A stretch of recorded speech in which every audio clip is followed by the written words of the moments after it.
Intersectionality, a fun guide. This is Bob. Bob is a stripy blue triangle and should be proud. Sadly, some people do not like Bob. Bob faces oppression for being a triangle and for having stripes. Bob can't work out where to go. Bob wishes that the triangles and stripes could work together. Intersectionality is the belief that oppressions are interlinked and cannot be solved alone. Oppressions are not isolated. This little scenario, it also talks about the importance of solidarity. We're actually linked to other people. That's a really beautiful way of understanding shared struggles. And it is, I think, at the heart of it, like rooted in community as well. Yeah, I really appreciate that it's cultivating empathy, that oppression towards one person is an oppression towards all. It's been something like 30 years since Audre Lorde said, "There is no such thing as a single-issue struggle because we do not live single-issue lives."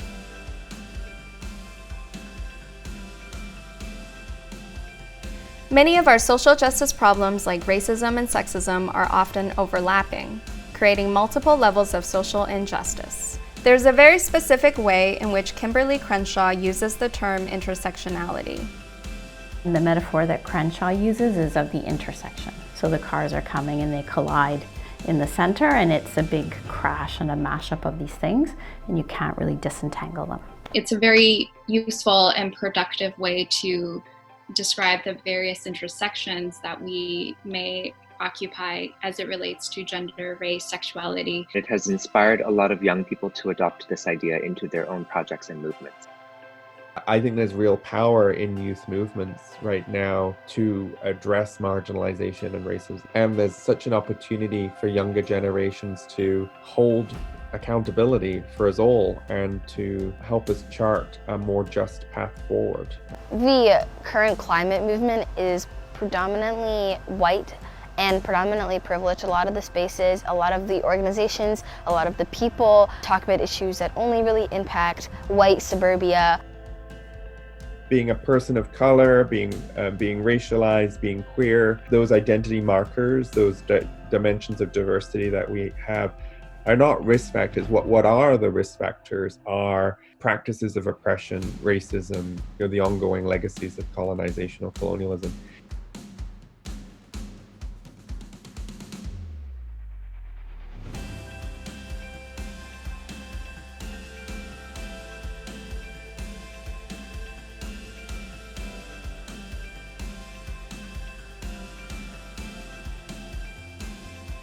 Maybe I'm just biased because I'm in the queer community, but especially in the queer community, people don't like to talk about race. It's about the structures, multiple structural intersections of vulnerability or oppression. It's a constant battle fighting for my communities and other communities that look like mine and making sure that their voices are heard. We need more and different voices at the policy table. We still have quite a long ways to go in that regard. How do we reframe our worldviews away from this colonial mindset that we've had? As a second generation immigrant, I fully acknowledge that I benefit from colonization, specifically in the Pacific West Coast, where Indigenous rights, while it is known, it's certainly not talked about in history books, right?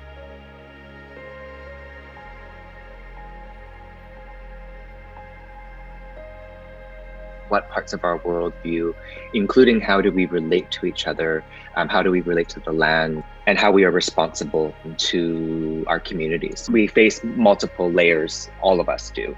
Decolonizing, I think, calls for something a little bit deeper, much more challenging. It forces us to subvert a lot of the things that we take as normal. Linda Tuhiwai-Smith, she's a Maori scholar. She calls it the 5 R's. Guiding principles for decolonization: respect, relevance, responsibility, reciprocity, relationships. Intersectionality is an important tool that I think paired with the 5 R's produces a deeper call to action that we actually have to think about. How are we bringing our hearts into our work, into our communities? This image of equality versus equity produced an aha moment for many.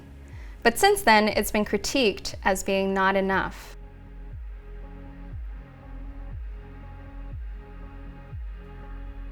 adding liberation makes a difference.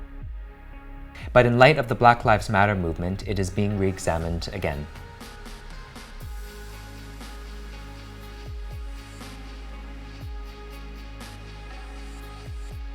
The idea of equality is not enough.